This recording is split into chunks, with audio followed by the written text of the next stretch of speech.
के शांत भाव में आपका स्वागत है। वैशाली जी आगे पढ़े। हाँ, नमस्ते अर्पिता। नमस्ते आंटी। नमस्ते सभी योगियों को। हम लोग गीता का 11वां अध्याय पढ़ रहे हैं। उसमें दूसरा श्लोक हम पढ़ेंगे। अर्जुन बोल रहे हैं, भवाप्ययो हि भूतानां श्रुतौ विस्तरशो मया त्वत्तः कमलपत्राक्ष महात्म्यमपि चाव्ययम्। भवाप्ययो हि भूतानां श्रुतौ विस्तरशो मया त्वत्तः कमलपत्राक्ष महात्म्यमपि चाव्ययम्। क्योंकि हे कमल नेत्र, मैंने आपसे भूतों की उत्पत्ति और प्रलय विस्तार पूर्वक सुने हैं तथा आपकी अविनाशी महिमा भी सुनी है। हरिओम।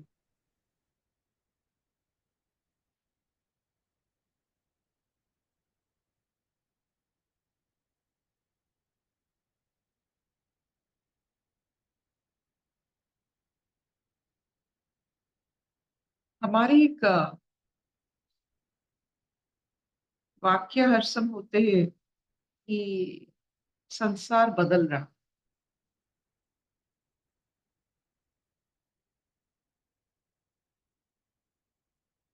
संसार ईश्वर का नूर है और उसका प्रकाश। ईश्वर बदलते नहीं, संसार भी बदलता है।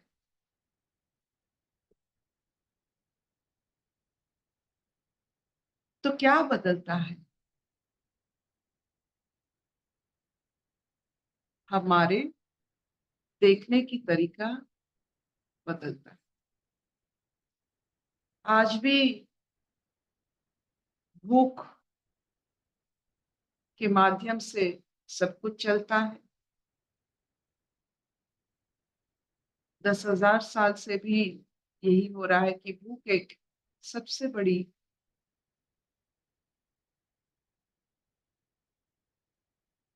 बात होती है जिसके लिए सारा सृष्टि चलता है।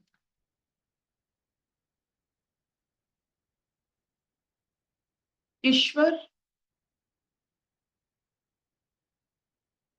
तत्व जो मूल तत्व माना जाता है, वो जैसा था वैसा ही। इसे इसमें कुछ नहीं बदलने वाला।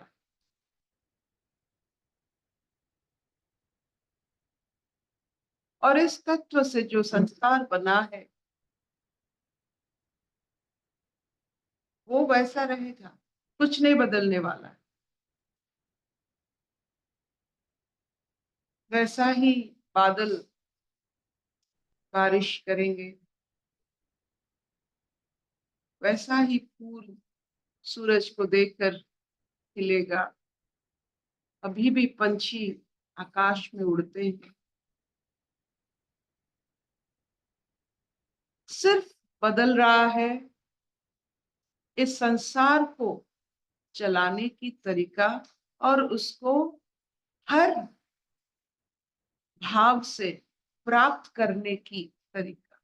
उसके ऊपर संसार में जो विजय पाने की जो अपने अंदर की एक तृष्णा है किसी किसी में, और जिसकी वजह से सारा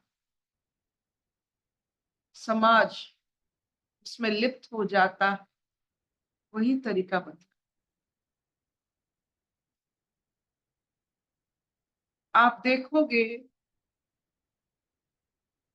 पहले मार्केट हमारे एक हफ्ते में 2 बार बैठते थे। आप देखोगे गांव में भी कि एक हफ्ते में जितने सारे चीज चाहिए वो 2 दिन मार्केट होने से सबके घर में जो जो चीज। अभी मार्केट एक बहुत बड़ा हिस्सा है जो वही तत्व को इतने सारे चीज बनाकर एक माध्यम बनाते हैं भूख से परे और एक चेतना में जाने के लिए, वो है लोभ।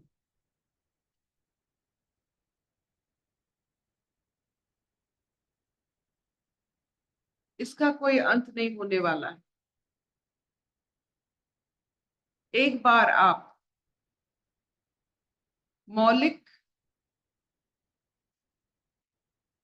चीजों से हटकर लोगों को बेवकूफ बनाकर उसका श्रेय और उसका आनंद लेने लगे तो इसका कोई अंत नहीं। तो इसमें क्या होने वाला है?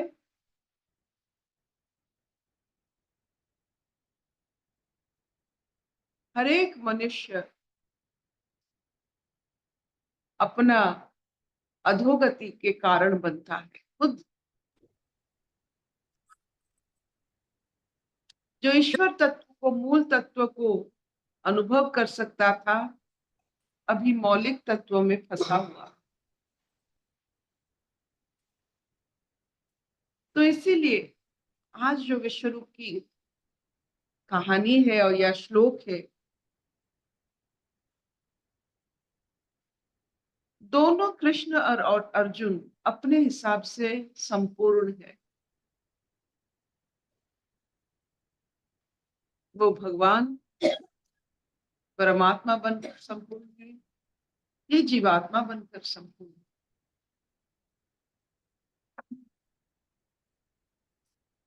कैसे?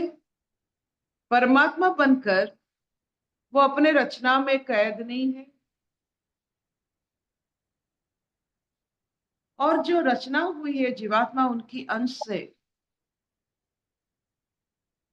वो भी परमात्मा को समझते हैं, वो भी कैद नहीं। दोनों मुक्त है, जीवात्मा भी मुक्त है, परमात्मा भी मुक्त है। हम क्या है? आजकल की सोच क्या है? क्या कभी कभार ये मनुष्य मुक्त हो पा रहा है?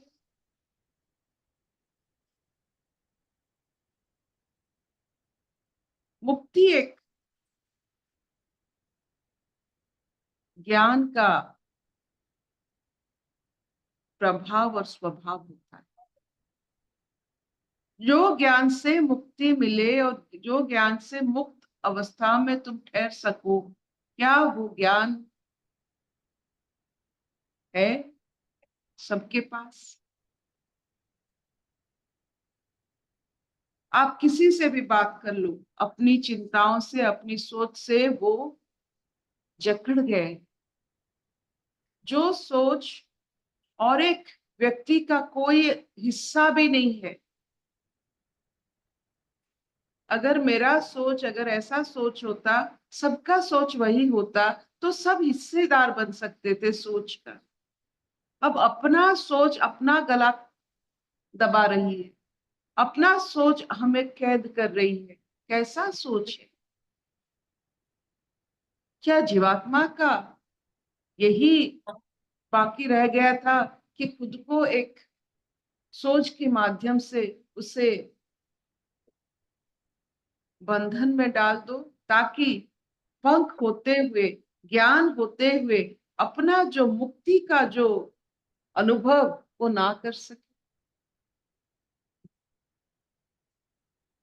अभी तो पता नहीं है मुक्ति के बारे में, तो कोई सोचता नहीं, छोड़िए उस बात। अपने सोच के माध्यम से जो कैदी हुए हैं उनको भी पता नहीं है कि वो कैदी है। मुक्ति की तो बात छोड़ दीजिए, वो कैदी है, कैदी को पता नहीं है। ये हुआ है बदलाव।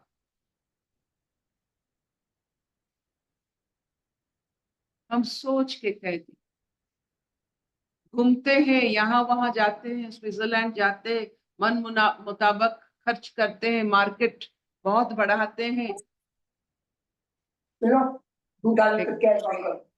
अपने सोच की कैद। ना उन्मुक्ति है, ना मुक्ति है। ना वो दिव्य प्रभाव है, एक उद्भट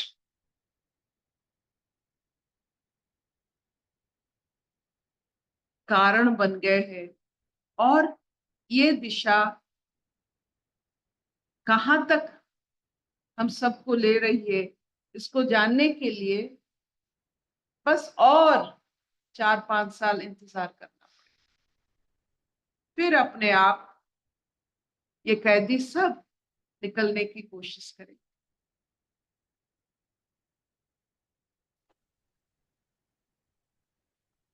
Will this do? हाँ अर्पिता। कोई प्रश्न?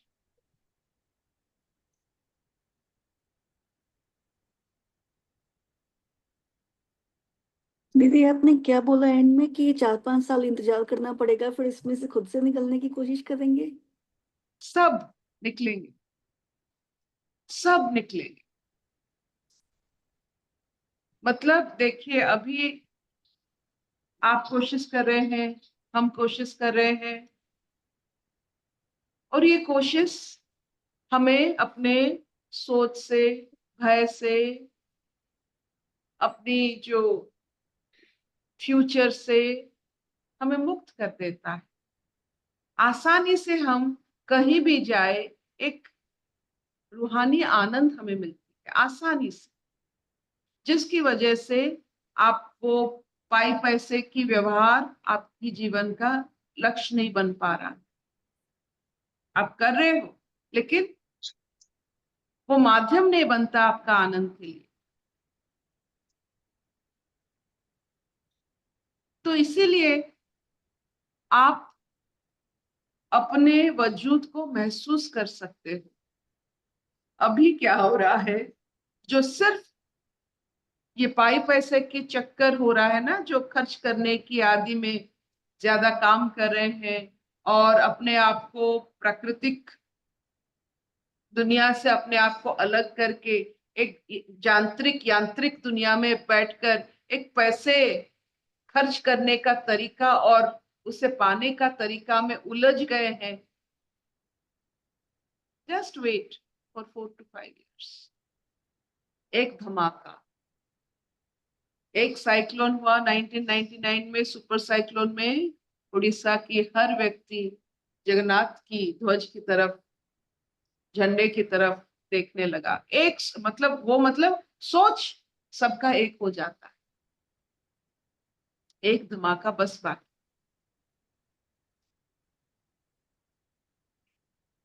आहिस्ता आहिस्ता आप देखो, आप धमाके की तरफ ही जा रहे हो। That should be boom. जागृत हो जाओ।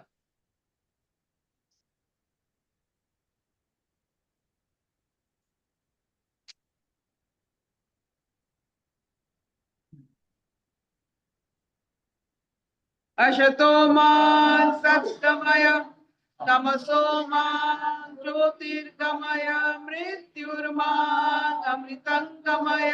सर्वे सुखिनः सन्तु, सर्वे सन्तु निरामया, सर्वे भद्राणि पश्यन्तु, मा कश्चित् दुःखभाग् भवेत्। ओम शांति शांति शांति।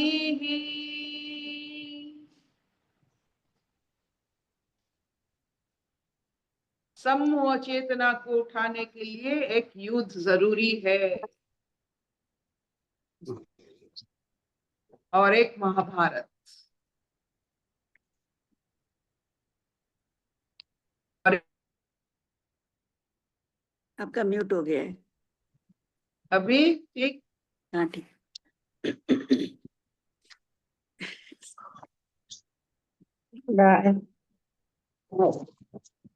हरिओम प्रभु जी, हरिओम। सब प्रेम हरिओम।